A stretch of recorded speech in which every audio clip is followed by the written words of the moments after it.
Welcome to my dear friend. आज की इस वीडियो में हम आप लोगों को बिहार डीएलएड का जो पहले का क्वेश्चन पूछा हुआ 2025 में वो आज सॉल्व करवाने वाले हैं। आपको मालूम होना चाहिए जब आप ये सॉल्व कर लीजिएगा तो आपको क्वेश्चन का आइडिया मालूम चल जाएगा किस तरह से आता है। तो आपको इस वीडियो को जरूर से जरूर पूरा देखना चाहिए। तो सबसे पहला क्वेश्चन देख लेते हैं जो कि मेरा इंग्लिश से शुरू हो रहा है। Fill in the blanks with the correct option. She was sitting the dash Savitri Savitri and Sushma. देखिए ये बोल रहा है कि एक लड़की है जो सवित्री और सुषमा के बीच में बैठी हुई थी। देखिए जब दो आदमी के बीच में बैठी हुई है तो वहां पे यूज होता है बिटवीन, ठीक है। और जो दो से अधिक मतलब तीन से अधिक आदमी हो गया वहां पे क्या हो जाएगा, अमोंग हो जाएगा। तीन या तीन से अधिक तो उसके लिए अमोंग यूज होता है। देखिए ये जो है ऑप्शन बी में ऑन। ऑन क्या होता है, जब किसी सरफेस पे कोई चीज रखा हुआ है। देखिए मतलब हो गया this pen is on the table. Okay, the pen is on the table. Table पर पेन रखा हुआ है तो ये हो सकता है, ठीक है। ऑन हो गया। उसके बाद होता है अपॉन और एक होता है अबव, एक होता है ओवर। ओवर देखिए किसी भी चीज के, जब कोई बिल्डिंग के ऊपर से मतलब कोई हवाई जहाज जा रहा है तो उसके लिए ओवर का यूज होगा, ठीक है।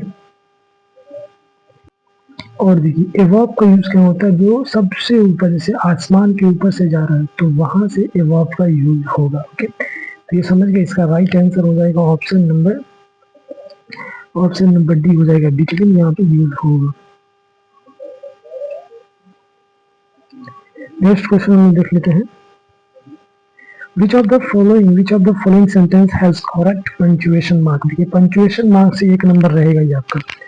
सबसे पहला बोल रहा है hands up said the police, तो ये नहीं होगा। ओह ही एक्सक्लाइम्ड, तो ये भी नहीं होगा। देखिए जहाँ पे इमोशन को दर्शाया जाता है तो वहाँ पे जो है ना एक्सक्लेमेशन मार्क का यूज होता है। तो यहाँ पे हो जाएगा option number C, hands off said the police and oh he exclaimed both. तो ऑप्शन नंबर इसका सी हो जाएगा, राइट आंसर हो जाएगा। नेक्स्ट हम देख लेते हैं। Fill in the blanks with the present perfect tense from the verb given in bracket.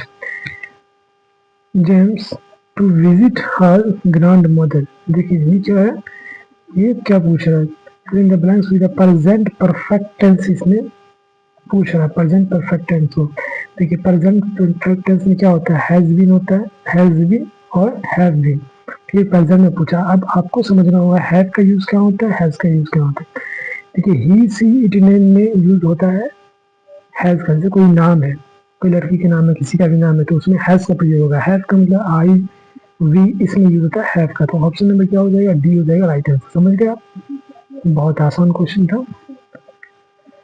Next हम लोग देख लेते हैं। Sorry for being late sir, please let me यानी लेट के लिए मैं क्षमा चाहता हूँ। Let me in stuck, let me I stuck in very bad traffic. मैं बहुत बुरी तरह से ट्रैफिक में फंस चुके थे। तो ये हो जाएगा आई वाज, ठीक है। ऑप्शन नंबर ए हो जाएगा, राइट आंसर। नेक्स्ट हम लोग देख लेते, select the alternative which best express the meaning of the idiom phrase. तो बैकअप, तो बैकअप में क्या होगा, टू सपोर्ट एंड सस्टेन। किसी भी चीज को बैकअप में नहीं रखते उसी चीज को टू सपोर्ट, सपोर्ट के लिए, टू सपोर्ट एंड सस्टेन। तो ऑप्शन नंबर बी हो जाएगा, राइट। नेक्स्ट हम लोग देख लेते हैं। Which of the following statement is true. पूछ रहा है इसमें से कौन स्टेटमेंट सही है। There is no difference between clause and phrase, ये गलत हो जाएगा। Phrase has a distinct unit of a subject and a predirect of its own. Clause is a distinct unit of a subject and a predirect of its own. तो इसका हो जाएगा option number C is the right answer हो जाएगा। Next question, identify the non finite verb from the given sentence. देखिए इसमें पूछा non finite verb. The examination being cancelled, examination being cancelled, we return back। तो इसमें पूछ non finite verb क्या, आपको मालूम होना चाहिए नॉन फाइनाइट वर्ब उस वर्ब कहते हैं जो टेंस के हिसाब से नहीं बदलता, जो सब्जेक्ट के हिसाब से नहीं बदलता है। तो इसमें क्या हो जाएगा, बीइंग हो जाएगा। ओके, कैंसल, देखिए कैंसर हो गया, पास्ट फॉर्म हो जाएगा कैंसल। तो ये तो बदल रहा है सब्जेक्ट के हिसाब से, तो ये नहीं होगा। तो option number A is the right answer हो जाएगा। Okay, option number a being right answer हो जाएगा। नेक्स्ट हम देखते हैं select the appropriate option. Will you text me? Will you text me when you arrive there? Which condition is this? तो देखिए ये पूछ रहा है, जो देखिए ये फर्स्ट कंडीशन है। ओके, फर्स्ट कंडीशन उस चीज को कहते हैं जो भविष्य में होने वाली वास्तविक और संभावित स्थितियों को बताता है। ठीक है, तो इसको कहते हैं फर्स्ट। अब देखिए एक होता है जीरो कंडीशन। जीरो कंडीशन उस चीज को कहते हैं जो सामान्य बात हो और इसका दोनों कलर जो होता है वो सिंपल में होता है, सिंपल टेंस में होता है। ओके, अब देखिए हम लोग देखते हैं सेकंड कंडीशन। सेकंड कंडीशन होता है जो हाइपोथेटिकल होता है, काल्पनिक होता है, जो भविष्य और वर्तमान दोनों कंडीशन के लिए यूज होता है। अब हम लोग देख लेते हैं। अब देखिए थर्ड कंडीशन किसे कहते हैं, जो भूतकाल की अवास्तविक स्थितियों के लिए यूज होता है। ओके, अब हम लोग देख लेते हैं नेक्स्ट क्वेश्चन। इसका राइट आंसर हो जाएगा फर्स्ट कंडीशन हो जाएगा। समझ गया। नेक्स्ट हम देखते हैं which of the following is correct statement. इसमें से चार स्टेटमेंट दिया है, पूछ रहा है इसमें से कौन सा करेक्ट है। Through his rich he did not earn his wealth. देखिए वो क्या है, वो रिच है ही और वो संपत्ति को और अर्जित करना नहीं चाहता। ही इज टू रिच, वो बहुत ज्यादा अमीर है, टू अर्न हिज वेल्थ। तो आप बहुत ज्यादा रिच है तो आप नहीं चाहेगा ना ज्यादा संपत्ति को अर्न करना। To not earn his wealth, he is rich, he is rich since not earn his wealth. इसका राइट आंसर हो जाएगा ऑप्शन नंबर ए। ठीक है, नेक्स्ट हम लोग देख लेते हैं। In this question similar sounding three words. देखिए इस क्वेश्चन में सिमिलर साउंडिंग का 3 वर्ड दिया गया हुआ है। Are given followed by the sentence wherein each sentence one of these words has been used and underlined. You are required to select those statements in these words have been used correctly. Fails, pair। ठीक है, 3 word दिए। देखिए pair का मतलब होता है किसी भी चीज को काटना, मतलब दरख्त को काटना, गाछ को काटना, इसको कहते हैं पेयर। एक होता है PAIR, पेयर मतलब होता है जोड़ा। एक होता है PER, पेयर मतलब नाशपाती का फल होता है। तीनों का जो साउंड है ना वो एक ही तरह का निकल रहा है, लेकिन मीनिंग क्या है अलग अलग है दोनों तीनों का। तो फर्स्ट देखिए, it is important to pare and branches of tree to prevent excessive growth के लिए जरूरी है। अगर जो पेड़ अगर हम काट देंगे तो ग्रोथ नहीं हो पाएगा। Okay, the pair of trees looked identical from A distance. समझिए। अब देखिए तीसरा क्या दिया हुआ, the pear tree was revealed by the children of the locality of the bounty. It often each year in which of the sentence given above has the words been used correctly। देखिए इस तीनों sentence में जो तीनों same word same sound का जो pair है उसका सही यूज किया गया। तो इससे क्या हो जाएगा 1, 2 and 3 option number D is the right answer हो जाएगा। अब हम लोग नेक्स्ट देख लेते हैं द सिंबल इज कॉल्ड। ये जो गोल सा सिंबल है इसको क्या कहते हैं, इसको राउंड ब्रैकेट कहेंगे। क्या बोलेंगे इसको, राउंड ब्रैकेट कहा जाएगा इसको। अब देखिए स्क्वायर ब्रैकेट कैसा होता है। देखिए स्क्वायर ब्रैकेट ऐसा होता है, मैं आपको बता रहा हूँ, ये होता है स्क्वायर ब्रैकेट ऐसा होता है दोनों तरफ से। अब आपको समझने की बात है, ब्रासेज कहता होता है वो ऐसे होगा, दोनों तरफ से 3 टाइप का बना होता है, इसको बोलते हैं ब्रासेज। नन ऑफ दिस इसका नहीं होगा, इसका राइट आंसर हो जाएगा राउंड ब्रैकेट। ठीक, नेक्स्ट क्वेश्चन देख लेते हैं। I like it when the teacher gives me a card with a word of fans on it and I have to act it out for the rest of the class so that they guess the word. Find the learner's comment with the learner's preference listed below. देखिए इसका first option क्या है, I remember language well when I am kinetically involve. I remember language when I see it, मैं जब देखूंगा तो इसमें याद हो जाएगा। ठीक है। Language, I remember language well, जब मैं अच्छे से ये याद कर सकता हूँ। व्हेन आई हियर, जब मैं इसे सुनूंगा। I remember language well. तो देखिए इसका राइट आंसर क्या हो जाएगा, राइट आंसर हो जाएगा एक हो जाएगा। ओके, अब नेक्स्ट क्वेश्चन पे pick out the non finite word in the given sentence. Do you object to our smoking? Non finite word का ज्यादातर वर्ब भूर आता है, तो आप नहीं समझ में आ रहा क्वेश्चन तो आप डी मार सकते हैं, स्मोकिंग। नेक्स्ट क्वेश्चन हम लोग देख लेते हैं। Select the alternative which best explain the meaning of the idiom phrase. An open book मतलब खुला किताब। ठीक है, तो ये क्या गया, विदाउट एनी सीक्रेट, कोई भी चीज सीक्रेट नहीं है मेरे पास, तो क्या हो जाएगा, खुद खुली पुस्तक। ऑप्शन नंबर सी का राइट आंसर हो जाएगा। Pick out the nine finite word in the sentence given below. Hearing noise I turned around, तो क्या हो जाएगा, नाइन फाइनाइट पूछ रहा है तो हियरिंग हो जाएगा। ऑप्शन नंबर ए हो जाएगा। ठीक है, ऑप्शन नंबर ए हो जाएगा राइट आंसर। नेक्स्ट वन देखते हैं। Complete the sentence using the appropriate option. they dash into their cars and drove away, तो ये क्या हो जाएगा, दे यहाँ पे गोट लग जाएगी। क्यों? क्योंकि यहाँ आई सिंपल पास्ट टेंस में, इसीलिए यहाँ पे गोट लगेगा। ओके, तो राइट आंसर क्या हो जाएगा हम लोग का, राइट आंसर हो जाएगा डी। नेक्स्ट क्वेश्चन देख लेते हैं। Use appropriate cohesive device to complete the sentence. Save the kitten. Kitten, इटन का मतलब होता है बिल्ली का छोटा बच्चा होता है। We took him to the vet. Vet मतलब वेट इमीडिएटली, मतलब बिल्लियों का, जानवरों का डॉक्टर। तो क्या हो जाएगा यहाँ पे, in order to save the kitten we took him to the vet immediately. ठीक है, तो इसका राइट आंसर हो जाएगा option number C. Next question is fill in the blanks with the correct option. One of these men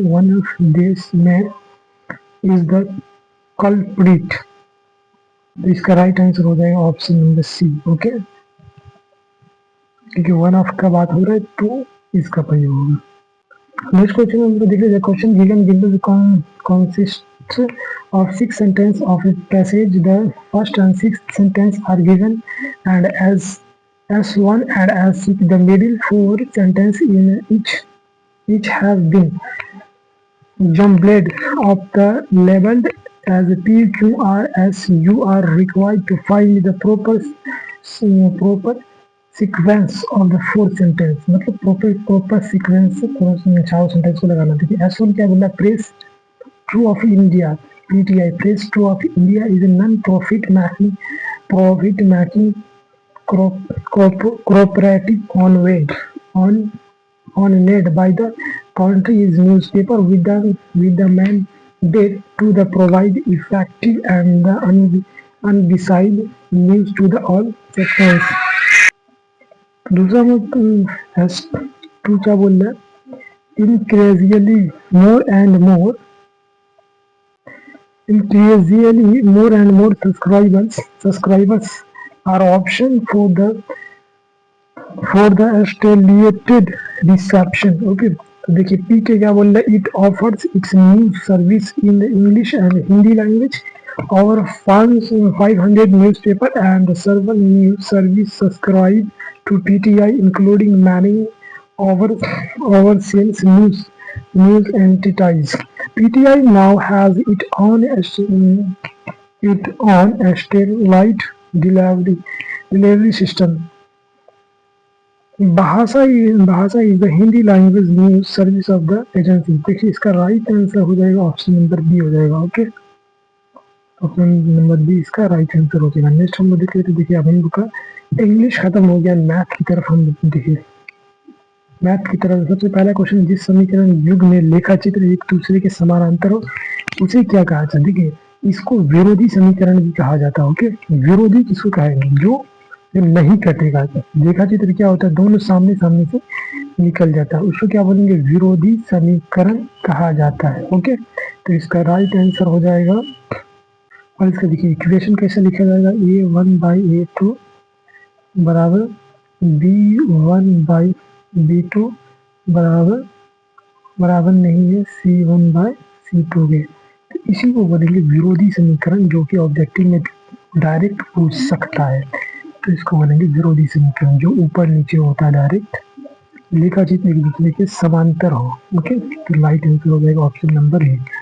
अब हम लोग next देख लेते हैं, बहुपद 4x² माइनस 4x प्लस 1 के शून्यकों का गुणनफल क्या होगा। देखिए, जब आपसे योग पूछे ना, तो योग पूछेगा तो आपको लिखना है -b/a, ये हो गया a, ये b, ये c। और अगर आपसे पूछ रहा है गुणनफल तो क्या होगा c/a। तो यहाँ पे पूछ रहा है गुणनफल, तो देखिए c में क्या दिया हुआ a, एक ऊपर आ गया। उसके बाद देखिए a में क्या दिया हुआ, a में दिया हुआ 4, 1/4। देखिए इतना आसान पूछ रहे हैं डीएलएड भाई, मत पूछिए। अच्छे से आप 30 सेट लगा के जाइए ना, एग्जाम नहीं निकलेगा तो तब बोलिएगा। अच्छे से लगा के जाइए पूरे एनालिसिस के साथ। निम्न में से केंद्रीय प्रकृति का मान नहीं होता है, तो देखिए परिसर नहीं होता है, इसका राइट आंसर हो जाएगा परिसर। ओके, नेक्स्ट क्वेश्चन में देख लेते हैं, एक स्पर्श रेखा वृत्त को इस बिंदु पर प्रतिच्छेद करती है, तो एक बिंदु पे करती है, सिर्फ एक बिंदु पे, तो ऑप्शन नंबर ए हो जाएगा। नेक्स्ट हम लोग देख लेते हैं, एक शंकु के आधार की त्रिज्या 5 सेंटीमीटर है और इसकी ऊंचाई 12 सेंटीमीटर, इसका वक्र पृष्ठ क्षेत्रफल क्या हो जाएगा। देखिए आप ये बना लीजिएगा क्योंकि ये बहुत लंबा क्वेश्चन है, तो यहाँ पे नहीं हो सकता है, तो ऑप्शन नंबर ए आप जरूर बनाइएगा इसे। नेक्स्ट क्वेश्चन हम लोग देख लेते हैं, 1 सेंटीमीटर, 1 सेंटीमीटर, अच्छा 1 सेंटीमीटर कितने मिलीमीटर के बराबर होता है। तो देखिए 1/10 हो जाएगा, ये ऑप्शन नंबर सी हो जाएगा। ठीक है, अब नेक्स्ट देख लेते हैं, यहाँ पे सेंटीमीटर ही दिया हुआ, बिंदु 4, 5 इस पाद में देखिए आप समझिए। यहाँ पे देखिए क्या होता है, निर्देशांक ज्यामिति में ये होता है, इसमें क्या होता है, प्लस प्लस होता है, ये x हो गया, इधर प्लस होता है, इस लाइन को कहते हैं x, इसको कहते हैं भुज, समझ में आया, इसको हिंदी में भुज कहते हैं, इसको कहते हैं कोटि। क्या बोलेंगे, कोटि बोलते हैं। ये भुज हो गया, ये कोटि हो गया, ये x लाइन हो गया, x हो गया, इधर भी x हो गया, ये हो जाएगा y, इसके पास समझ में, ये y हो गया, इधर प्लस हो गया, अब इधर x आएगा तो क्या बनेगा, माइनस बनेगा, ऊपर चले गया x y प्लस में, नीचे y माइनस में, तो सबसे पहला क्या बन जाएगा, प्लस प्लस, उसके बाद सबसे पहले हमको x लिखना है, तो x क्या आ जाएगा, माइनस, उसके बाद y माइनस प्लस हो जाएगा। उसके बाद देखिए इसमें क्या है, माइनस x सबसे पहले लिखना है, नीचे भी माइनस, तो माइनस माइनस हो जाएगा। इसमें देखिए सबसे पहले x लिखना है, तो x क्या है, प्लस है, और नीचे y माइनस। तो बात समझ में, ये डायरेक्ट पूछता है, ये डायरेक्ट याद रखना चाहिए आपको। तो इसका ये क्या पूछ रहा है, 4 और 5, देखिए 4 भी प्लस में है, 5 भी प्लस में, तो दोनों कहाँ आएगा, पहले में ना आएगा भाई, प्रथम हो जाएगा। इसको प्रथम बोलते हैं, इसको द्वितीय बोलते, तृतीय, चौथा। ओके, अब नेक्स्ट हम लोग देख लेते हैं, नेक्स्ट क्वेश्चन हम लोग का, यदि आंकड़ों का मान sine 0 degree, sine 90 degree, cos 0 degree, cos 45 degree, tan 45 degree के रूप में है, तो बहुलक। देखिए इसमें पूछ कर आ रहा है कि 100 डिग्री का हमको मान बता दीजिए। देखिए साइन 0 का मान कितना होता है, साइन 0 का मान 0 ही होता है। ठीक है, आपको मालूम होना चाहिए, साइन 0 का मान 0 ही होता है, साइन 0 का मान 0 हो गया। ठीक है, साइन 90 का मान कितना होता है, 1 होता है, कॉस 0 का मान कितना होता है, 1 होता है, कॉस 45 का मान 1/√2 होता है। ठीक है, कॉस 45 का मान, साइन 45 का भी मान वही होता है, 1/√2। tan 45 का मान देखिए, इसका भी एक ही होता है, समझ रहा है, 45 में क्या है, 1 है, दिख रहा है ना, ये देखिए 1 टाइप का दिख रहा है, ये समझिए 45 1 हो गया ना, सॉरी यहाँ पे देखिए tan 45 में है ना। अब ये पूछ रहा है कि बहुलक, बहुलक मतलब आप समझ रहे हैं ना, जो सबसे बार ज्यादा बार रिपीट हो रहा था। लेकिन एक यहाँ आया, एक यहाँ आया, एक आया, कितना बार आया, 3 बार आया, समझना, 3 बार आया। अब 0 कितना बार आया, 1 बार आया, ये देखिए 1/2 1 बार। अब ये दोनों हो पाएगा भाई, ये दोनों तो हो ही नहीं पाएगा। ये पूछ रहा सबसे ज्यादा बार कौन आया, तो सबसे ज्यादा बार 1 ना आया, तो यहाँ तो बहुलक हो जाएगा 1, बिल्कुल सही जवाब भाई साहब। लेकिन नेक्स्ट क्वेश्चन हम देख लेते हैं, एक त्रिभुज की भुजाएं 5 सेंटीमीटर, 12 सेंटीमीटर और 13 सेंटीमीटर। तो इसका देखिए 5, 12, त्रिभुज में सबसे बड़ा क्या होता है, कर्ण होता है, आप जानते हैं, सबसे बड़ा 13 है ना। तो त्रिभुज का क्षेत्रफल क्या होता है बताइए, आप लोग कमेंट कीजिए। त्रिभुज का क्षेत्रफल होता है हाफ आधार इंटू ऊंचाई, होता है ना, आधार इंटू ऊंचाई होता है ना। आधार इंटू ऊंचाई, देखिए हाफ लिख दिया आप, हाफ, उसके बाद बोल रहा आधार, आधार देखिए 12 हो गया, आधार 5 हो जाएगा और ऊंचाई हो जाएगा 12। आपको क्या करना है, यहाँ से काट देना है, तो ये कितना हो जाएगा 6 हो जाएगा, ये 6 बार में कटेगा, है ना। देखिए अगर इस क्वेश्चन को अभी हम लोग यहाँ पे बनाएंगे बहुत लंबा हो जाएगा, या आप बना लीजिएगा, इसका राइट आंसर हो जाएगा ऑप्शन नंबर सी हो जाएगा। ओके, तो नेक्स्ट क्वेश्चन हम देख लेते हैं, यदि हम किसी वस्तु का आकार गोले से बदल कर बेलन में बदल दे तो बेलन का आयतन क्या होगा। देखिए आयतन चेंज नहीं होगा, ना ना ना, आयतन कभी चेंज नहीं होता। आप कुछ हो उसको बना दीजिए ना, हाँ आप उसको लोटे बना दीजिए, जग बना दीजिए, आयतन चेंज नहीं होगा, बस समझा ना। तो इसका राइट आंसर हो जाएगा अपवर्तित रहेगा, ऑप्शन नंबर सी हो जाएगा। ये शंकु देख लेते हैं, 180 डिग्री से अधिक और 360 डिग्री से कम माप वाले कोण x को दर्शाता है। तो देखिए 180 डिग्री से क्या बोल रहा है, अधिक, तो अधिक घुमा हुआ है ना इधर की तरफ, 180 डिग्री हो गया। अब बोला 360 डिग्री कम, देखिए इधर घुमा हुआ 360 डिग्री से x की तरफ, यही ना होगा आंसर भाई। यहाँ देखिए बड़ा या बराबर, ये नहीं होगा, ये भी नहीं होगा, 180 डिग्री से कम ही होगा यहाँ पे, जबकि 180 डिग्री से क्या बोल रहा है, अधिक बोल रहा है, तो option number B is the right answer हो जाएगा। नेक्स्ट क्वेश्चन हम देख लेते हैं, बिंदु ए बी और माइनस ए माइनस बीच की दूरी निकालना। देखिए बीच की दूरी निकालने के लिए फॉर्मूला क्या है, ये पॉइंट हो गया, बी पॉइंट हो गया, ये मिनट,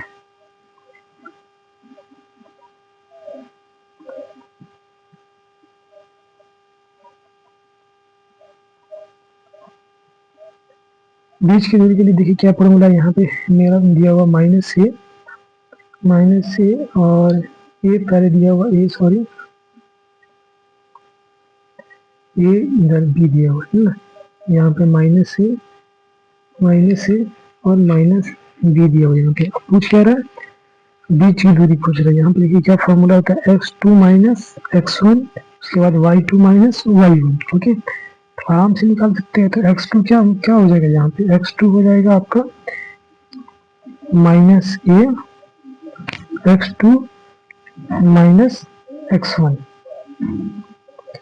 माइनस ए माइनस क्या हो जाएगा, x1 ए है, ओके, इसका होल स्क्वायर, उसके बाद हो जाएगा प्लस y2 क्या है, माइनस बी हो गया, माइनस बी माइनस y1 का होल स्क्वायर, दोनों का होल स्क्वायर पूछ रहा है, दोनों का होल स्क्वायर हो गया।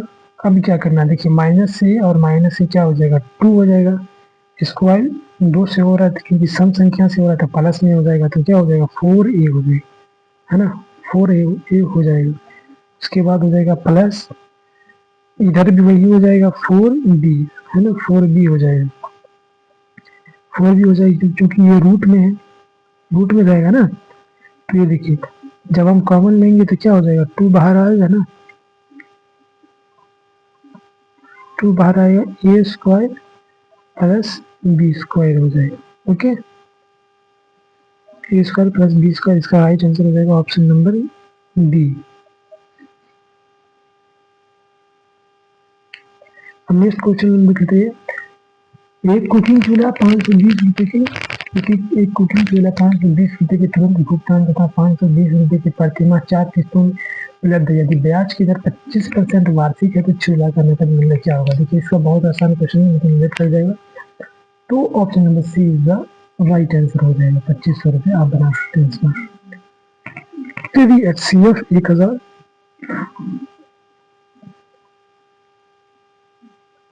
यदि HCF 1000 है, 1008 और 20, HCF 20 HCF ए बी, जहाँ 1008 बराबर 20 इंटू क्यू प्लस ए, है ना, 20 बराबर ए इंटू एम प्लस बी, जहाँ क्यू ए और एम बी यूक्लिड के विभाजन लेम्मा को संतुष्ट करने वाले सकारात्मक पूर्णांक है, तो ए और बी का मान क्या होगा। देखिए बहुत आसान है, लेकिन वीडियो बहुत लंबा हो जाएगा, तो ऑप्शन नंबर डी इसका राइट आंसर आप लोग बना सकते हैं। देखिए एक मानचित्र पर आधा सेंटीमीटर भूमि पर 225 किलोमीटर के को दर्शाया जाता है। जैसे आधा सेंटीमीटर क्या हुआ, भूमि पर 225 सेंटीमीटर के बराबर है। क्वेश्चन में बोला यदि दो नगरों के बीच की भूमि पर दूरी 1800 किलोमीटर है तो मानचित्र पर उनके बीच की दूरी क्या होती है। इसका बहुत आसान तरीका है, तो इसे क्या करना आपको 1800 को 225 से भाग देना है ना। 225 इंटू क्या हो जाएगा, ये हाफ सेंटीमीटर ले रहा, आप इसको पूरा भाग दीजिएगा तो आपका आंसर हमें मिलेगा। देखिए इसको काट दीजिएगा, आपका आंसर आएगा 30।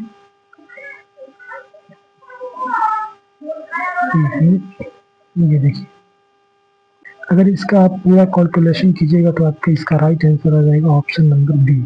ठीक है, अब नेक्स्ट क्वेश्चन हम लिख लेते हैं। यदि युगपत समीकरण निकाय का कोई हल नहीं है तो वह समीकरण निकाय क्या होगा। देखिए कोई हल नहीं हुआ मतलब क्या है, विरोधी है ना, तो विरोधी समीकरण हो जाएगा। आपको मालूम है इसका जो इक्वेशन ये होता है a1/a2 बराबर है b1/b2 के, बराबर नहीं है c1/c2 के, तो ये क्या हो जाएगा, विरोधी हो जाएगा। Option number C is the right answer. Next question देख लेते हैं। निम्नलिखित में से किसकी लागत अधिक है। 225 रुपए प्रत्येक पैकेट वाले 200 पैकेट, या इसका 225 को 200 से गुना कीजिएगा। इसके बाद देखिए 225 रुपए प्रत्येक वस्तु के 12 दर्जन, देखिए जो भी वस्तु है 12 दर्जन 20 दर्जन, तो देखिए 20 दर्जन में, एक दर्जन में कितना होता है 12। पहले तो आपको 12 को 20 से गुना कीजिएगा, जब 12 को 20 से गुना कीजिए कितना हो जाएगा, है ना। 12 को सबसे पहले आपको 20 से गुना करना, 12 इंटू 20, इसको गुना कीजिएगा, 12 दूना 24 हो जाएगा ना, 0 को 0 रख लीजिए, ये 240 हो गया। देखिए ये 200 ही पैकेट है, दोनों का रेट तो सेम है, ये 200 पैकेट है, ये क्या हो गया 240 पैकेट। आप बच्चा देख रहे कि भाई 20 दर्जन 20 ये तो कम है, इसी में मार देते, तो आपका गलत हो गया। इसका राइट आंसर हो जाएगा ऑप्शन नंबर बी। हम देख रहे हैं कि मतलब इसका 200 पैकेट है, अब देख रहे हैं कि भाई दर्जन में दिया हुआ ना, तो क्वेश्चन को आपको देखना है अच्छे से तब आंसर मानना, तो राइट आंसर समझ गए। नेक्स्ट क्वेश्चन हम लोग देख लेते हैं। यदि समीकरण ax² plus 2bx plus c बराबर 0 और bx² minus 2 under root acx plus b बराबर 0 के मूल्य एक साथ वास्तविक है तो इसका राइट आंसर क्या हो जाएगा, b² बराबर ac, क्या हो जाएगा b² बराबर ac हो जाएगा इसका राइट आंसर। अब हम लोग नेक्स्ट देखते हैं 5 सेंटीमीटर त्रिज्या वाले एक वृत्त का परिमाप क्या होगा। तो परिमाप क्या निकालने के लिए फॉर्मूला होता है 2πr, क्या होता है परिमाप निकालने के लिए। अब देखिए 2π का मान होता है 3.14 होता है ना, और त्रिज्या कितना दे रहा है 5, है ना, 5 दे रहा है, 5 दिया हुआ। अब देखिए 5 गुना 10 दिया 31.4 आएगा या 31.14 होगा, आप लोग कैलकुलेट कर लीजिए। ओके, यहाँ पे टाइम मिल जाएगा 31.14 या तो अच्छा यहाँ पे 31 दिया हुआ तो यही आंसर हो जाएगा, क्योंकि वो 3.14 है तो ये हो जाएगा 31.14 आंसर इसका राइट आंसर हो जाएगा। देख लीजिए अगला क्वेश्चन देखते हैं। एक परिमेय और अपरिमेय संख्या गुणनफल क्या होता है। तो हमेशा अपरिमेय ही संख्या होता है। ओके, तो देख लेते हैं कि ये राइट आंसर। आप देख लीजिए अगला क्वेश्चन है, यदि त्रिभुज PQR बराबर है त्रिभुज LMN और PQLM 17:25 है तो AR त्रिभुज PQR और त्रिभुज LMN का मान क्या होगा। देखिए इसको क्या करना आसान तरीका है, इसका निकालने का 17/25 लिख दीजिए और इसका स्क्वायर कर दीजिए। 17 का स्क्वायर क्या होता है 289, 25 का स्क्वायर क्या होता है 625, तो इसका right answer option number D हो जाएगा। नेक्स्ट क्वेश्चन देख लेते हैं। एक समकोण त्रिभुज का कर्ण 25 सेंटीमीटर है और शेष दो भुजाओं में से एक दूसरे से 5 सेंटीमीटर लंबी है, अन्य दो भुजाओं क्या हो जाएगा। तो इसका हो जाएगा 15 और 20 हो जाएगा, कैलकुलेशन लंबा है। देख लेते हैं अगला क्वेश्चन। एक कंप्यूटर 34,000 रुपए में नकद अथवा 20,000 रुपए का तत्काल भुगतान एवं 5 समान मासिक किस्तों में उपलब्ध है। यदि किस्त योजना में लिया गया जाने वाला ब्याज 30% वार्षिक हो तो प्रत्येक किस्त की राशि क्या हो जाएगी। तो इसका हो जाएगा 3,000। ओके, इसका 3,000। नेक्स्ट क्वेश्चन देख लेते हैं। आंकड़ा 1, 5, 3, 4, 2, 7, 12 का माध्यिका निकालने के लिए देखिए दोनों को असेंडिंग या डिसेंडिंग ऑर्डर बढ़ते या घटते क्रम में लिखिए उसके बाद दोनों तरफ से छाट दीजिए, बीच वाला जो संख्या है वो आपका मान दीजिए, कोई टेंशन नहीं। तो यहाँ से आपको देखिए छाटना है। सबसे पहले देखिए बड़ा क्या हो जाएगा, 7 हो जाएगा, 12 हो जाएगा, 12 के बाद 7 दिख रहा है आपको, 7 के बाद क्या है, 5 है, 5 के बाद 4 है, 4 के बाद 3 है, 3 के बाद 2 भी है, उसके बाद 1 है। अब गिन भी सकते हैं, 1 2 3 4 5 6 7 8 है, यहाँ पे 4 4 4 8, ठीक है। तो आपको क्या करना है, दोनों तरफ से आधा आधा कर लेना, इधर से 4 हट गया, इधर से 4। अब देखिए बीच में कुछ है ही नहीं, तो दोनों को जोड़ लेंगे, 5 4 को जोड़ेंगे तो 9 होगा, और 2 से भाग देंगे तो क्या हो जाएगा, 4.5 हो जाएगा, है ना। आंसर दिया हुआ ऑप्शन नंबर सी में। नेक्स्ट क्वेश्चन हम देख लेते हैं, cos square plus degree minus sine square is degree. तो देखिए इसका राइट आंसर हो जाएगा ऑप्शन नंबर ए, 0 डिग्री हो जाएगा। अब हम लोग का मैथ खत्म हो गया, अब हम लोग विज्ञान की तरफ बढ़ते हैं, साइंस, जो कि आपको माने 20 नंबर का पूछा था, इनमें से कौन सा ठोस अवस्था प्रतिक्रियाओं के लिए प्रमुख कारक है। तो इसका जो हो जाएगा, ठोस पदार्थों में यांत्रिक गुण नहीं, ये नहीं होगा, तापीय रासायनिक, थर्मोडायनेमिक और गतिज ऊर्जा, यही दोनों होगा। देखिए तापीय रासायनिक होगा, थर्मोडायनेमिक और गतिज कारक। तो इसका राइट आंसर हो जाएगा option number B. Next question देख लेते हैं, स्पेक्ट्रम प्राप्त करने के लिए किसका उपयोग किया गया था। तो ये तो प्रिज्म का, आपको मालूम होना चाहिए प्रिज्म का यूज किया था। नेक्स्ट क्वेश्चन देख लेते हैं, से कौन तत्व की अधिक अस्थाई है। देखिए अस्थाई मतलब बॉन्ड नहीं बना रहा है किसी से। देखिए ई जो होता है ना आर्गन, इसकी ये जो ना अष्टक नियम को फॉलो करता है, पूरा इसका भरा हुआ, 8 कक्षा भरा हुआ, सब में भरा हुआ सब कुछ। अब ये क्या करता है, फल मतलब इसे हम ये पेट भरा हुआ है, इसको खाना नहीं चाहिए, किसी से बॉन्ड नहीं बनाएगा, जल्दी नहीं बनाता है, किसी से बॉन्ड ही नहीं बनाता है। इसी क्या बोले, कौन अधिक अस्थाई है, तो अस्थाई है, बॉन्ड न बनाएगा किसी से ब्रो, तो ये हो जाएगा आर्गन हो जाएगा। देखिए दो अलग अलग धातुओं से बने गोले को पानी में डुबाने पर दोनों समान उत्प्लावन बल का अनुभव करते हैं, तब दोनों गोलों का क्या समान होगा, आयतन समान होगा ना, दोनों गोलों का आयतन समान होगा। अब देखिए द्रव्यमान में क्या होता है, किसी कोई भारी है, लोहा है तो भारी हो गया, प्लास्टिक है तो हल्का हो गया, है ना। हल्का है तो प्लास्टिक का तो बड़ा स्पेस हो लेता है ना, उसको जब डालिएगा पानी के अंदर वो सब ज्यादा पानी को निकाल देगा। लोहा है, बहुत द्रव्यमान बहुत ज्यादा है, लेकिन पानी क्या करेगा, बहुत कम निकालेगा। नेक्स्ट क्वेश्चन देखते हैं, गैल्वेनाइजेशन, लोहे की गैल्वेनाइजेशन उस चीज को कहते हैं, लोहे के ऊपर एक परत को चिपकाया जाता है, ठीक है।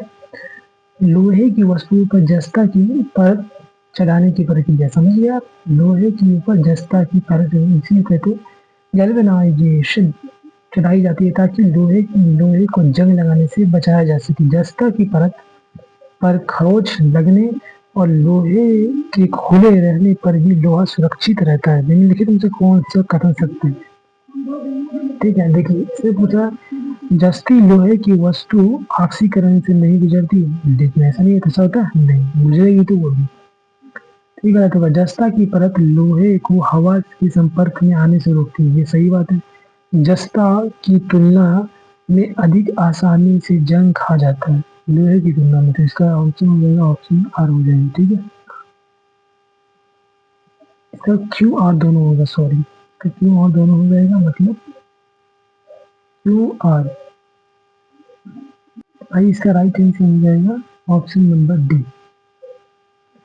नेक्स्ट क्वेश्चन अब हम देख लेते हैं, निम्नलिखित अनुच्छेदों को पढ़िए तथा उस शब्द समूह वाले विकल्प का चयन कीजिए जो कि सही प्रकार से दिए गए क्रम में स्थित खता। देखिए निषेचन के समय पिता के शुक्राणु और माता के अंडाणु सम्मिलित होता है, जिससे जाइगोट बनता है, युग्मन जानते हैं होकर डब्ल्यू बनता है। डब्ल्यू कौन सी चीज है ये आगे बताया जाएगा, ठीक है। होकर डब्ल्यू बनता है, डब्ल्यू क्या बना, जाइगोट बना, जो कि बारंबार विभाजित होकर कोशिकाओं में गोले में बदल जाता है। कोशिकाएं विभिन्न अंगों के ऊतकों में परिवर्तित होने लगती है, इस विकसित होती संरचना आयस कहते हैं। मतलब जब वो जाइगोट बना, जाइगोट से के बाद सेल डिवीजन हुआ, तो उसके बाद क्या बनेगा, एम्ब्रियो बनेगा। एम्ब्रियो में सब अंगों में बनना शुरू हो जाता है, ठीक है। एक्स कहते हैं, जो कि वाई की दीवार में रोपित हो जाती है। वाई मतलब क्या है, ये जो डिंग बोनी की जो दीवार होती है, मैं बता रहा था कि वाई मतलब क्या हुआ, अंडवाहिनी की जो नालिका होगी, ठीक है। उसके बाद एक्स की वह अवस्था जिसमें सभी शारीरिक अंगों की पहचान हो सके उसे जड़ कहा जाता है। तो देखिए यहाँ पे क्या होगा हम लोग का आंसर। तो इसमें देखिए सबसे पहले जो मेल फीमेल का ये शुक्राणु मिलता है, अंडाणु और शुक्राणु मिलता है तो क्या बनेगा, युग्मनज बना। युग्मनज से क्या बना, सेल डिवीजन हुआ तो एम्ब्रियो बना। एम्ब्रियो को गर्भ कहा जाता है। उसके बाद डिंब वाहिनी से होकर आता है पेट के अंदर, ठीक है, बच्चेदानी बोला जाता है उसको। डिंब वाहिनी नालिका से होकर आता है। तो लास्ट में क्या बनेगा, भ्रूण बनता है। उसको जो लास्ट में जो बच्चा होता है ना उसको भ्रूण कहा जाता है। तो इसका राइट आंसर हो जाएगा ऑप्शन नंबर डी। ठीक है, बहुत आसान क्वेश्चन तो नहीं मिले, लेकिन कौन त्रिपरमाणुविक है। त्रिपरमाणु क्या हो जाएगा, ऑक्सीजन हो जाएगा। ऑक्सीजन त्रिपरमाणुविक है। तो ऑप्शन नंबर बी हो जाएगा। नेक्स्ट हम देख लेते हैं, पट्टी के किनारों के साथ पानी का बूंद के रूप में निकल जाना क्या कहते हैं, बिंदु स्रावन कहते हैं। ये डीएलएड में पूछा हुआ क्वेश्चन, सब जितना मैं करवा रहा हूँ सब पूछा हुआ क्वेश्चन। अब देखें तो निम्न से कौन सा कोशिका अंग कोशिका के जीवित रहने के लिए आवश्यक भोजन और अन्य पोषकों तत्वों के लिए भंडारण शामिल करता है। देखिए कोशिका के जीवित रहने के लिए जरूरी है और पोषक तत्वों को अपने पास जमा करके रखता है, तो इसको कहते हैं रिक्तिकाएं। लाइसोसोम क्या कहता है, देखिए कोशिका का पाचन तंत्र भी कहा जाता है इसको, क्योंकि गंदगी चीज जितना होता है ना वो लाइसोसोम में साफ करता है। माइटोकॉन्ड्रिया क्या क्या होता है, पावर हाउस ऑफ सेल। जितना पावर रहता है ना इसी के पास रहता है, ये पावर हाउस ऑफ सेल कहा जाता है। इसका राइट आंसर हो जाएगा रिक्तिकाएं। ठीक है, अब नेक्स्ट क्वेश्चन देख लेते हैं, गैस को द्रव में पारित किया जा सकता है, कैसे किया जा सकता है, ताप को घटाकर, टेम्परेचर को घटा दीजिए, अब प्रेशर को क्या कीजिए, बढ़ा दीजिए, तब बनेगा गैस द्रव। देखिए स्प्राइट के बोतल में जो देखेंगे ना आप, जैसे ही ढक्कन खोलते हैं देखते हैं गैस निकला हुआ, गैस सब जो है ना द्रव में बदल जाता है, पानी में बदल जाता है। वो टेम्परेचर को घटा दिया जाता है, प्रेशर खूब दिया जाता है मशीन से। ठीक है, तो इसका ऑप्शन हो जाएगा option number C. Next question हम देख रहे थे, संतुलित आहार में शामिल है सभी पोषक तत्व उचित अनुपात में, सभी पोषक तत्व उचित अनुपात में हो जाएगा। नेक्स्ट क्वेश्चन देखते हैं, प्राकृतिक चयन का सिद्धांत किसके द्वारा पारित किया गया था। देखिए प्राकृतिक चयन का सिद्धांत जो है ना चार्ल्स डार्विन के द्वारा पारित किया गया था। इन्होंने एक बुक भी लिखा था, उस बुक का नाम था जो द ओरिजिन ऑफ स्पीसीज, उस बुक का नाम था। ठीक है, ग्रेगर जॉन मेडल को आनुवंशिकता का पिता भी कहा जाता है, मालूम होना चाहिए आपको। नेक्स्ट क्वेश्चन हम लोग देख लेते हैं, इसका राइट आंसर हो जाएगा चार्ल्स डार्विन। इसका बुक भी पूछ सकता है, चार्ल्स डार्विन का कौन सा बुक है, द ओरिजिन ऑफ स्पीसीज, आप याद रखिएगा। ऊर्जा का व्यावसायिक मात्रा क्या है, किलोवाट घंटा हो जाएगा, बहुत आसान। नेक्स्ट क्वेश्चन देख लेते हैं, दबाव रिलीफ वाल्व क्या है। लेकिन दबाव रिलीफ वाल्व एक वाल्व जिसका उपयोग किसी सिस्टम में तरल पदार्थ के दबाव को मापने के लिए किया जाता है। नहीं, एक वाल्व, अब सी देखें, सी में क्या लिखा हुआ, एक वाल्व जिसका उपयोग क्षति को रोकने के लिए सिस्टम में अतिरिक्त दबाव को मुक्त करने के लिए किया जाता है। यस, अतिरिक्त दबाव है उसको मुक्त करने, इसी को दबाव वाल्व कहते हैं। ऑप्शन नंबर सी इसका राइट हो जाएगा। देख लेते हैं हमारे घरों में जो विद्युत आपूर्ति होती है वो कितना पे होता है। तो देखिए 220 वोल्ट एसी पे होता है। ये मत बोलिएगा एसी, अब देखिए एसी करंट पे ही हम लोग का एसी चलता है, तो ऐसे आप याद कर सकते हैं। इन्वर्टर पे नहीं चलेगा, इन्वर्टर पे बैटरी पे एसी नहीं चलता है, क्योंकि बहुत ज़्यादा ये पावर होता है, इसमें पावर खींचता है वो। तो ऐसे आप याद कर सकते हैं 220 वोल्ट पे। ओके, इसका राइट आंसर हो जाएगा सी। नेक्स्ट क्वेश्चन, एक प्लांटिंग कंपास को एक बार चुंबक के दक्षिणी ध्रुव के पास रखा जाए तो प्लांटिंग कंपास का सूचक होगा। तो प्लांटिंग कंपास का सूचक हो जाएगा दक्षिणी ध्रुव की ओर बिंदु। ऑप्शन नंबर सी हो जाएगा, दक्षिणी ध्रुव की ओर बिंदु, याद रखिएगा। नीम का उपयोग एक प्राकृतिक कृमिनाशक के रूप में किया जाता है। देखिएगा आप लोग बहुत आदमी नीम का दफन करता है, क्यों करता है, इसका देखिए फायदा देखिए आप, नीम के सत्व रस में आजाडिरेक्टिव नामक तत्व पाया जाता है जो कि एंटीफिडेंट कंपाउंड की भांति कार्य करता है। इसीलिए देखिए यह एक कीटनाशकों की तुलना में अधिक प्रभावी है, नहीं ऐसा नहीं है। तो आप समझ सकते हैं नीम का कितना value. Option number A is the right answer हो जाएगा। नेक्स्ट क्वेश्चन हम देखते हैं, निम्नलिखित में कौन मानव का उद्भव स्थान है? उद्भव स्थान मतलब मानव सबसे पहले कहाँ आया ऐसा माना जाता है। तो इसका राइट आंसर जो बुक में लिखा हुआ वो अफ्रीका, और एग्जाम में भी यही आपको लगाना है। ठीक है, अब देख लेते हैं हम लोग को चंद्रमा की सतह पर किसी वस्तु का भार क्या होगा। तो 1/, पृथ्वी पर भार का 1/6 भाग हो जाएगा, जो कि ऑप्शन नंबर सी है। नेक्स्ट क्वेश्चन देख लेते हैं, कपास एक है तो क्या है? बायोडिग्रेडेबल कचरा हो जाएगा, बायोडिग्रेडेबल कचरा।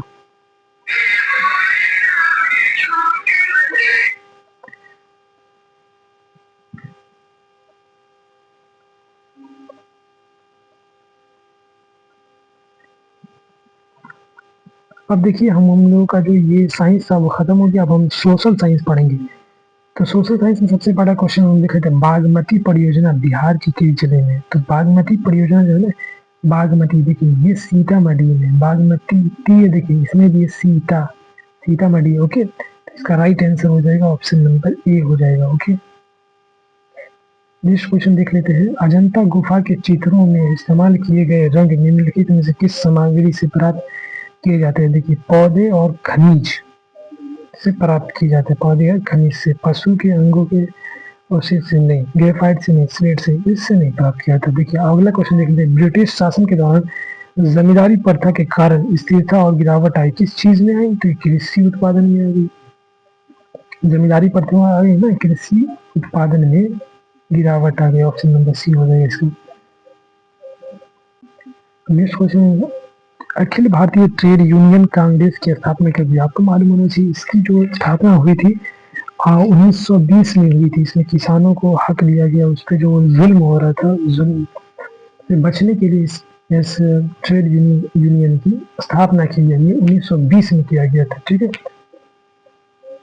तो ऑप्शन नंबर हो जाएगा D is the right answer. Next question देख लेते हैं, भारत में हरित क्रांति के कारण भूमि उपयोग पैटर्न में बदलाव आया। देखिए हरित क्रांति जो आया था भारत में 1960 में आया था। वनों की कटाई को प्रोत्साहित किया गया नहीं, कृषि पद्धतियों को गहन किया गया, या प्राकृतिक आवासों के संरक्षण को बढ़ाया गया, वन्य जीव अभियान को विस्तार किया गया। तो देखिए इसका वजह कृषि पद्धतियों को गहन किया गया, option number B is the right हो जाएगा। नेक्स्ट क्वेश्चन देख लेते हैं, पटना का पुराना नाम क्या है? तो पटना का पुराना नाम पाटलिपुत्रा है। ठीक है, देखिए पटना का पुराना नाम पाटलिपुत्रा भी है, अजीमाबाद भी है, कुसुमपुर भी है, कुसुमपुर। तो ये हो जाएगा ऑप्शन नंबर डी। ये देखिए पहला ही मान देख के नहीं मानिएगा, तीनों क्वेश्चन आपको पढ़ना है। ठीक है, विश्व की कितनी प्रतिशत जनसंख्या भारत में रहती है? देखिए विश्व की कितनी पड़ती है? तो 17.5। अगर पूछेगा विश्व में कितना भूस्थल भारत में है, तो ये हो जाएगा 2.4% हो जाएगा भूस्थल वो भारत में। देखिए सामाजिक न्याय को बढ़ावा देने के लिए राज्य की क्या भूमिका है? जैसा कि अध्याय में जोर दिया गया है, सख्त कानून के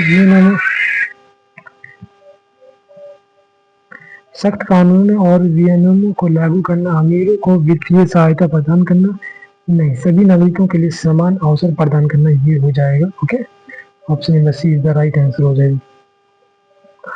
आगे हम लोग देख लेते हैं, 19वीं सदी के अंत तक ब्रिटिश निर्माता विज्ञापनों के लिए कैलेंडर क्यों छापने लगे? कैलेंडर क्यों छापने लगे? वो क्या करते थे, जो लोग पढ़े लिखे नहीं है, देखिए भारतीय लोग अपने घरों में कैलेंडर का उपयोग करने के शौकीन थे। ऐसा नहीं था, समाचार पत्रों और पत्रिकाओं के विपरीत कैलेंडर का उपयोग उन लोगों द्वारा भी किया जाने लगा जो पढ़ना लिखना नहीं जानते थे। देखिए जो लोग पढ़ना लिखना नहीं जानते थे उन लोगों को भी दिया था, क्योंकि वो कैलेंडर में फोटो बना के देते थे, पिक्चर बना के देते थे, क्योंकि लोग पिक्चर को देख के बात को समझ जाते थे क्या बोलना चाह रहा है। अब उसमें क्या करते थे, हिंदू के घर पे हिंदू वाला पिक्चर दे देते थे, मुसलमान के मुस्लिम टाइप का डाल देते थे। वो क्या करते थे, पूरे साल उस कैलेंडर को इज्जत से रखते थे, कहीं पे टांग देते थे। ठीक है, पूरे साल इस चीज का प्रचार होते रहता था, प्रमोशन होते ही रहता था। इस तरह उन लोगों ने दिमाग लगाया। तो option number B is the right answer हो जाएगा। अभी भी बहुत लोग करते हैं। तो नेक्स्ट क्वेश्चन हम देख लेते हैं, विश्व में तिलहन का सबसे बड़े उत्पादक देश, तो ये भारत हो जाएगा। तिलहन मतलब तेल। नेक्स्ट क्वेश्चन देख लेते हैं, खनिज को संरक्षित करने की आवश्यकता, क्योंकि वो नवीकरणीय है, वो तेजी से घट रहा है। देखिए वो तेजी से घट रहा है, ये नवीकरणीय नहीं, खनिज अनवीकरणीय उस चीज को कहते हैं जो हमेशा के लिए है, अनवीकरणीय जो खत्म हो जाने वाला है। जैसे कि पवन चक्की हो गया हमेशा के लिए, सूर्य से आने वाली ऊर्जा सोलर हो गया, ठीक है, हमेशा के लिए, है ना। देश के औद्योगिक विकास के लिए इनकी बहुत आवश्यकता है, तो इसका ऑप्शन नंबर 2 और 3 दोनों सही होगा, ठीक है। नेक्स्ट क्वेश्चन देखिए क्या लिया हुआ, अधिकतम ए तथा कारण तथा असर्शन रीजन वाला ये क्वेश्चन है। जो ऊपर कथन दिया था नीचे कारण, तो पूछता है कारण जो है वो कथन का सही व्याख्या कर रहा, ठीक है, इस तरह का रहता। राजस्व वसूली व्यवस्था माहलवारी बंदोबस्त की शुरुआत हॉल्ट मैकेंजी ने की थी। इसका देखिए कारण है क्या, राजस्व वसूली तथा कंपनी तक इसकी पहुंचाने की जिम्मेदारी गांव के प्रधान को दी गई थी, ना कि जमींदार को। देखिए ये बात तो सही है, लेकिन कथन जो है वो कारण व्याख्या नहीं कर रहा, तो इसका क्या हो जाएगा, ए एवं आर दोनों सही है, किंतु आर ए की व्याख्या नहीं कर रहा, ठीक है, तो option number A is the right answer हो जाएगा। नेक्स्ट हम लोग देख लेते हैं, भारत में ईस्ट इंडिया कंपनी कब आई थी। देखिए यहीं से अंग्रेज लोग भारत में आना शुरू हो गए थे, यहीं से देश को कब्जा किए थे वो लोग आके, ठीक है, तो ये आए थे 1600 ईस्वी में। भारत में निर्वाचन क्षेत्र बांटा गया, तो देखिए भारत में जो वोट होता है ना, जैसे यूपी में 80 सीट है लोकसभा का, ठीक है, और बिहार में 40 सीट है, ये किस हिसाब से है, वैसे थोड़ी यूपी तो फिर बढ़ा देंगे 50-100 कर देंगे, ये होता है जनसंख्या के हिसाब से, जहाँ जितना ज्यादा लोग है उस हिसाब से सीट रखा था, ठीक है।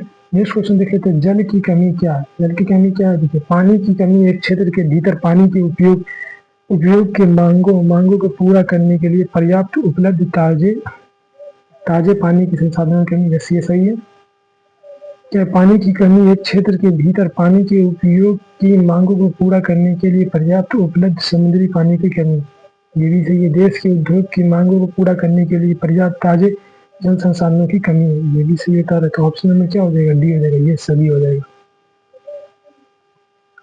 अब नेक्स्ट देखिए, निम्नलिखित में कौन लोकतांत्रिक चुनाव की सबसे महत्वपूर्ण विशेषता है। देखिए सबसे स्वतंत्र एवं निष्पक्ष चुनाव, लेकिन अब भारत में ये नहीं होता, एक जो शासन में है वही अपना राज करता है, वो दूसरे चुनाव दल में जो खड़ा होता है उसको पूरा अपॉर्चुनिटी नहीं मिलता है, क्योंकि जो शासन में होता है वो पैसा उसे दे के लोगों से वोट ले लेता है, जैसा कि अभी बिहार में। अब नेक्स्ट क्वेश्चन देखिए, भारत में रेल परिचालन की शुरुआत कर दी थी। भारत में रेलवे कब आया था, देखिए भारत में जो रेलवे आता ना वो 1853 में आया था, और ये मुंबई से थाने तक चला था। इसकी कुल दूरी थी 33 किलोमीटर, और इसको 3 इंजन मिलकर खींचा गया था, ओके, तो इसका राइट आंसर हो जाएगा ऑप्शन नंबर सी।